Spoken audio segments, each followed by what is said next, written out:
N villain थगलक video footage हौखिब चही यांखै हुम्फुगी state असिदा हौजिक cement concrete की लंबी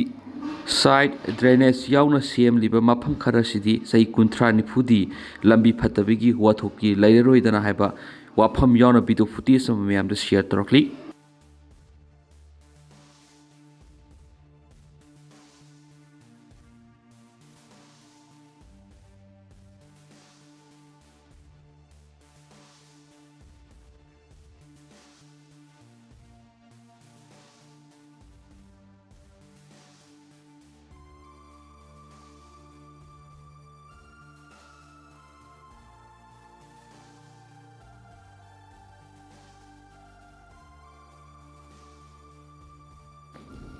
मणिपुर लनबुंग ओंथोकनाब होनाब खुदक लेफलु कयाम कुइन बाबोक ओइखिगदगी।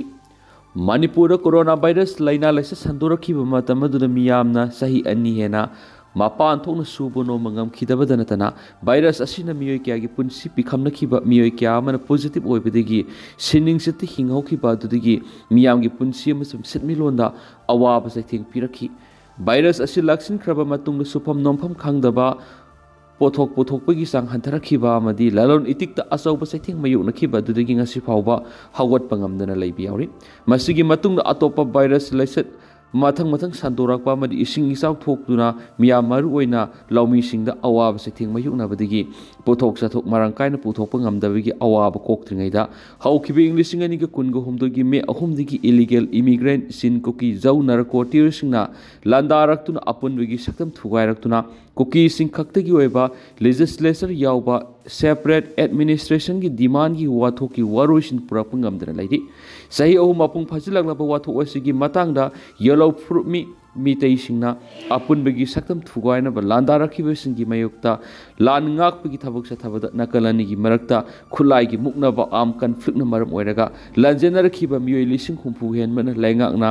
हांग रिलीफ कैम्प याउना मरनाई खंगना चानबगी युम अमदी असानब युम सिंगबदा चंगजफम लौदुना लैनरी। लोइदना खुलाइगी मुकनबदा मियोय चनिगो हुम्फुगी पुंसि खांगु तक्ता पिखमनख्रे। वाथो असिगा मरी लैदना कुकी सिंगना नेशनल हाईवेदा मीतई सिंग चथोक चसिन तौबदा थिंगजिलखिबा दुना फ्री मूवमेंट यादना लैरी। अमरोमदा सेंट्रल गवर्नमेंट वाथो असिगी वारोइसिन पुरकनबा लौखलप खोंगथांग ओइना मैते अमसुंग कुकी कांगलुकी मियोयसिंगी मरक्ता सांथोक चंगसिन यादबा बफर जोन सेमखिबा सिना मरम ओइरगा कांगलुप अनिगी मियाम मरक्ता तोखाई तोखाई तहनबगी मरु हुनबा ओइना थोलखिबा सि लेबथिबनि। लॉ एंड ऑर्डर की सब्जेक्ट स्टेट की सब्जेक्ट ओइरबसु स्टेट ना law and order control ngamdaba मदी रोलिंग एमएलए सिंगी मरक्ता लुसिंगबा सिनबा पामबगी फंबालान चथरखिबदगी central government assembly animated suspension दा पिया लेंगाक थमजिलखिबदु सही अमा मपुंग फाजिलखदोरे। स्टेट असिदा तंगदु लैतादबा मदी मियामगी लेंगाक लैतबा असिना सिंगबसिंग असिना मरम ओइरगा मियामगी महौसागी पुंसिरोल खमथेंग अवाब मयुनरी। इलीगल इमिग्रेंट सिंग अपुनबगी सक्तम थुगायनबा अरोनबे एजेंडा अमगा लोइदना लांदारखिबा असिना ई नाइताबा माइहौलांगपोक यावबा हानो सुनबगी लनबुंगा पंखकनरखिबदगी मैते अमसुंग कुकी अनिगी मियाम खक्ता नतरा लमदम असिदा महौसादगी खुंदामिनरखिबा मियाम पुनमक अवाब मयुनरिबसिगी वारोइसिन पुरकनबा होनबदा कोकी कांगलुकी मैकेदिगी सिखांग खांगदुना लैरिबसि पोलोइदा अफबा फल phangani thajade। सेन कोकी जौगी खुलाई पाइबा लालहौलुपसिंग अमदी सीएसओ सिंगना अपुनबगी सक्तम थुगायनबा सिंगदुना अतमदना मीतैदा लंदाबदगी हेंदोक्तुना नगा कांगलुपता ओनसिनदुना लान चथबा हौरखिबा असिना स्टेट असि लोइखम नाइदबा हटनपुंग ओंथोकनबा होनरिब्रा। मसिदा India गवर्नमेंटना कयाम कुइना कुमै येंगदुना लैखिगदगे अमदी करamba matamda tangdu laitaba purakadoribage haiba wahangi pakhum miyamna khangba pamri। वाथोकी वारोइसिन पुरकनबा होनबदा नुंग अनिगी मरक्ता हा ओइबगी थोंग चथरोइदबनि योंग तालगियनगी थौदौसु तहलोइदबनि। चुसामपुर की रिलीफ कैम्प 13 की रिपोर्ट था अनिगी मनुंग पिरकनबा सुप्रीम कोर्ट खनख्री। मे अहुमिंग लिसिंग अनिगा कुनगो हुमदोइदगी हौरखिबा लान असिना मरम ओइरदुना चुचामपुर डिस्ट्रिक्ट हांगबा रिलीफ कैम्प 13 दा चंगजफम लौरकलिबा आईडीपी सिंगदा फंगनबा खुदोंगचादबसिंगी मतंगदा था अनिगी मनुंगदा रिपोर्ट पिरकनबा सुप्रीम कोर्टना जस्टिस गीता मित्तलना लुसिंगबा मेंबर अहुंगी कमिटीदा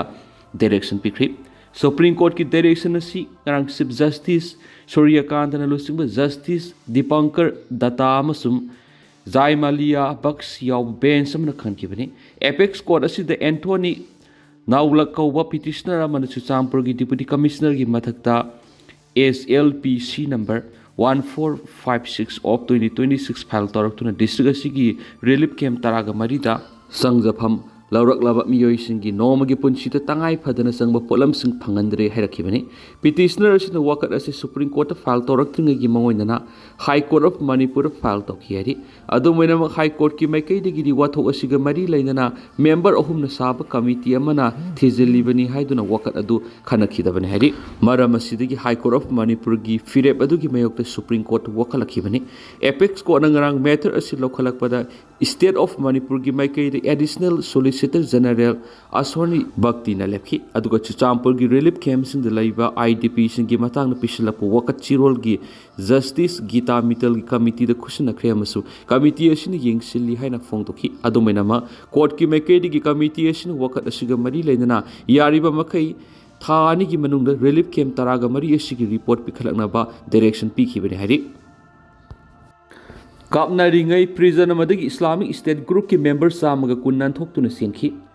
सीरिया की अवांग नोंपोक थंग सरुक्ता गवर्नमेंट फोर्सिंग अमसुम कार्डिसना लुसिंग सीरियंस डेमोक्रेटिक फोर्सिंग की मरक्ता कापनारिंगै प्रिजन अमदगी इस्लामिक स्टेट मेंबर सामगा कुन्नान थोक्रे हाइना सीरिया की इंटीरियर मिनिस्ट्री ने लेबापोको नुमिता फोंदोक्रे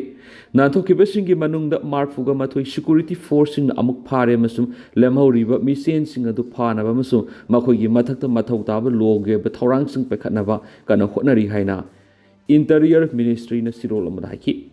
SDF अमसुम गवर्नमेंट की मरक्ता सिस्फेयर यानसी अमा सदरे टाउन दा लैबा प्रिजन अमदगी मिलिटेंट सिंगना थोखिबा दु नकन अमना अमद मराल सिदी लाइबा पोको नुमिता SDF ना दमाकस की मखाद लैबा फैक्शन सिंगबु राका सिटी मना अल अक्तन प्रिजन दा वाटर सप्लाई सिंग ककपगी मराल सिखी थावोंग अदु ह्यूमैनिटेरियन स्टैंडर्ड साथीना खुंगोइना बनि हाइनसु SDF ना हाइकी सीरिया द IS का लंथेंगनखिबा US ना सौगतपा मरुओइबा फोर्स SDF ना अवांग नोंपोक थंगबा सरुक्ता IS मेंबर लिसिंग मापन खरा हेना वायल सथदना सही क्या फाजिंदुना थमलकपा प्रिजन मयाम कंट्रोल तवी फाजिंदुना थंबा एक्सट्रीमिस्ट की मरक्तिगी मयाम अमा सीरिया अमसुम इराक द मियोट मिनेगी थबक सिंग सथकी हाइना थाजनारी सीरिया अमसुम इराक की सरुक मयाम द IS ना इंग्लिसिंग अनिगा तरागा मरिगी जुन थादा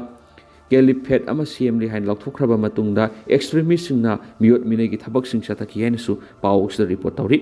इंग्लिश अनिग तराग तरेत इराक अमसुम सही अनिगी मतुंगदा सीरियादा IS मैथीबा पिखी अदुबु ग्रुप असिगी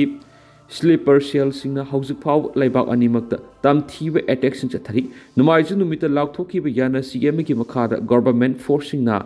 SDF तगी प्रिजनर सिंगी कंट्रोल लौफम थोकपने दुबो ट्रांसफर स्मूथली सटखिदि हाइदेनसु पाउस द मखाताना फोंदोरखली